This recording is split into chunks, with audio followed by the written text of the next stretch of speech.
Okay, so we looked at how commas can be used to prevent misunderstandings within a sentence. But commas are also really helpful to actually just aid comprehension. So it's not necessarily that without them you wouldn't understand what was being said or that you would misunderstand what was being said, but just that they help to sort of secure our understanding a little bit better. The obvious example and the crudest example is just when you're using examples in a list of things. So for example, the boy has blue eyes, brown hair, thin lips, and pale skin, where you just have a description of different features that the boy has, and the commas there in that sentence help to delineate the different aspects of those features. But commas can also be used to aid comprehension in a more subtle way. Take this sentence, for example. Trico said profit climbed 20% as it increased sales of hammers to China and forecast that earnings would rise again next year. Now you might notice that although there's nothing wrong with that, there are two different ideas that are clear enough. A comma used in that sentence could help to distinguish the two different ideas more clearly so that it doesn't run on.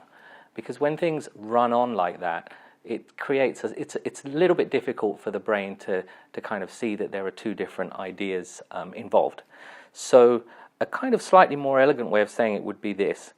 Trico said profit climbed 20% as it increased sales of hammers to China, comma, and forecast that earnings would rise again next year.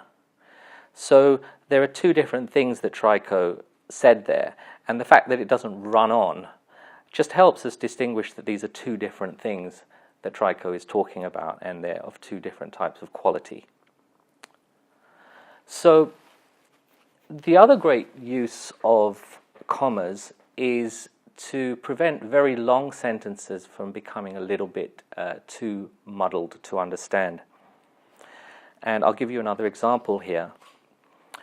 ASX's chief executive, Elmer Funke Cooper, took over the company in October 2011 following the departure of Robert Elston and immediately began stamping his authority on the firm. Now, again, you could understand that, but it takes a little bit of effort to sort of distinguish the different ideas that are coming out there. So a comma could actually aid comprehension by using it in this way. ASX's chief executive, Elmer Funke Cooper, took over the company in 2011 following the departure of Robert Elston, comma, and immediately began stamping his authority on the firm. So by placing the comma after Robert Elston, you are more clearly delineating the two parts of the sentence.